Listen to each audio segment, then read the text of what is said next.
What's wrong with Yorick? Yorick is a champion who we've talked about in plenty of previous videos as he was my main sometime around mid-season 2. He's had an odd champion life cycle where he's always been some sort of misfit. He's never fit into a meta, a role, or an overall design in a way that Riot or the player base has ever really liked. Everyone has always hated Yorick. When he first came out, he was viewed as just a plain old bad champion, a champion with no role to fill and no lane to call his own. But as time went on, some players would find out just how annoying of a lane bully he could really be, making him an okay fit for top lane. He could bully enemy laners out of lane and have some tankiness and utility with his ultimate for the late game, but as time went on, everyone would start to realize just how annoying his lane bulliness really was, and Yorick would be classified as AntiFun. He wasn't fun to play against, and there was no real counterplay to him. That's what the problem was. There are some champions out there that might be annoying to play against, but aren't anti-fun.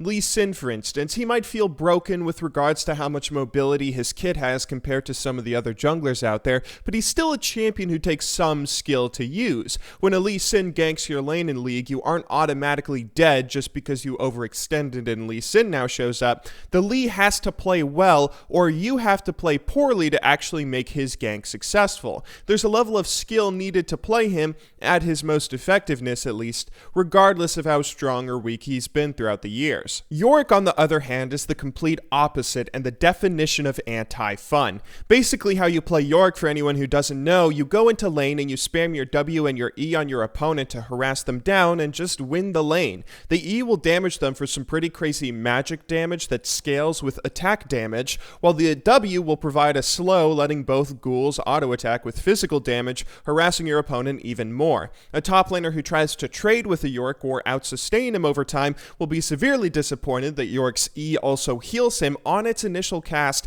as well as with each auto attack that the ghoul makes, allowing him to harass, heal, out-sustain, and out-damage you at all points throughout the laning phase with only 2 abilities. The ghouls themselves are so difficult to click on and kill that it's hard to last hit them and get the small amount of gold they now give you, and a Yorick who gets a tier into Manamune can spam these ghouls every 5 to 10 seconds, meaning that even if you play against them perfectly by dodging into brushes, losing aggro, or last hitting them, you have to do it all over again just 5 seconds later. Unless you're playing a champion who's so strong they can just out-damage Yorick and take him from 100 health to 0, or you have a jungler that mercilessly camps the top lane, there's virtually no way to beat Yorick 1 versus 1 if both players are evenly skilled, or at least that used to be the case until Riot realized how big of a problem he was and nerfed him into the ground. And that's where the problem with Yorick lies. He's a champion who has very little counterplay to begin with, but even if you do know what to do against him in the laning phase, you can't outplay him,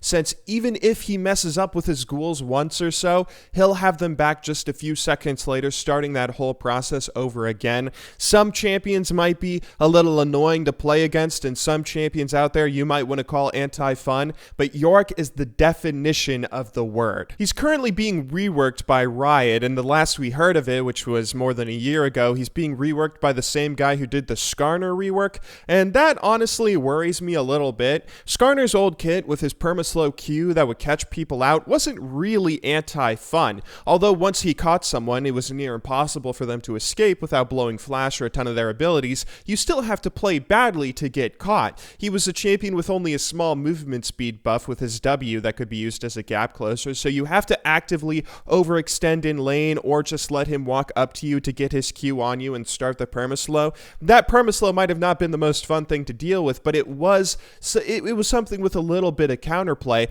Nowadays, Skarner feels stripped of his old style and identity in League due to the rework, making him a lot more similar to other champions, where he has a W that's a shield, a Q for extra damage, and an E that slows. I hope whatever gets done with the Yorick rework can both remove the frustratingness you currently experience when trying to lane against him, while still keeping a bit of the essence of what it is to play Yorick, a badass champion who summons zombies to do his bidding as he throws himself into battle with little regard for his own life.